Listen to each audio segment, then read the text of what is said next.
എടോ എന്ത് സങ്കടം വന്നാലും എന്തു പറയണം? ഉണ്ടായിരുന്ന ജോലി നഷ്ടപ്പെട്ടു പോയി എന്തു പറയണം?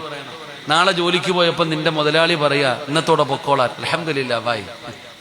ഉണ്ടായിരുന്ന ജോലി പോയി അൽഹംദുലില്ലാ, പരീക്ഷയ്ക്ക് തോറ്റു അൽഹംദുലില്ലാ, കല്യാണം മുടങ്ങി അൽഹംദുലില്ലാ, ഉണ്ടായിരുന്ന കച്ചവടം നഷ്ടപ്പെട്ടു പോയി, ബിസിനസ്സിൽ ലാഭം പോയി, എന്ത് വന്നാലും അൽഹംദുലില്ലാ. അള്ളാഹു പറയാൻ ഭാഗ്യം തരുമാറാകട്ടെ. നിങ്ങൾക്ക് തോന്നുന്നുണ്ട് എനിക്കിത്തിരി ഓളം ഉണ്ടെന്നില്ലേ? എടാ, ആരെങ്കിലും ഉള്ള ജോലി നഷ്ടപ്പെട്ടു പോയാൽ അൽഹംദുലില്ലാ പറയോ? പരീക്ഷ എഴുതിയിട്ട് റിസൾട്ട് നോക്കി തോറ്റുപോയി അൽഹംദുലില്ലാ പറയോ? ക്യാൻസറിന്റെ ടെസ്റ്റിന് അയച്ചു, അൽഹംദുലില്ലാ ക്യാൻസർ വന്നു, ഡോക്ടർ പറഞ്ഞു ക്യാൻസർ ഉണ്ടെന്ന്, അൽഹംദുലില്ലാ പറയോ? പറയാൻ കഴിയണം. അള്ളാഹു ഭാഗ്യം തരുമാറാകട്ടെ.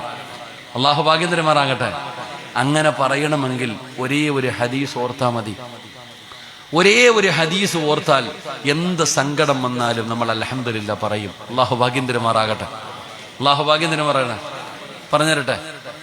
വേണോ വേണ്ടേ? എന്ത് സങ്കടം വന്നാലും പോട്ടെ, ചങ്ങായി വിട്ടേക്കും, പോട്ടെ അൽഹംദുലില്ലാ. അത് പറയണമെങ്കിൽ ഒറ്റ ഹദീസ് ഓർത്താൽ മതി.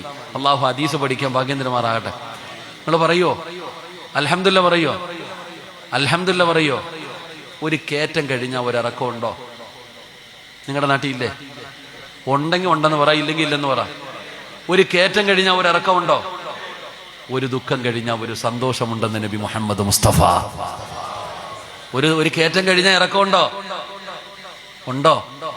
അപ്പൊ ഒരു കയറ്റത്തിന്റെ പുറകിൽ ഒരിറക്കമുണ്ട്, ഒരു ദുഃഖത്തിന്റെ പുറകിൽ ഒരു സന്തോഷമുണ്ട്. ഇല്ലാ യളമൽ ജസാ മഅ യളമൽ ബലാ ഇന്ന മഅൽ ഉസ്രി യുസ്റാ. ഒരു ദുഃഖത്തിന്റെ പുറകിൽ ഒരു സന്തോഷമുണ്ട്. അപ്പൊ നിനക്ക് അല്ലാഹു ഇപ്പം ദുഃഖം തന്നിരിക്കുന്ന എന്തിനാ? നിനക്കെന്തോ നല്ലത് വരാൻ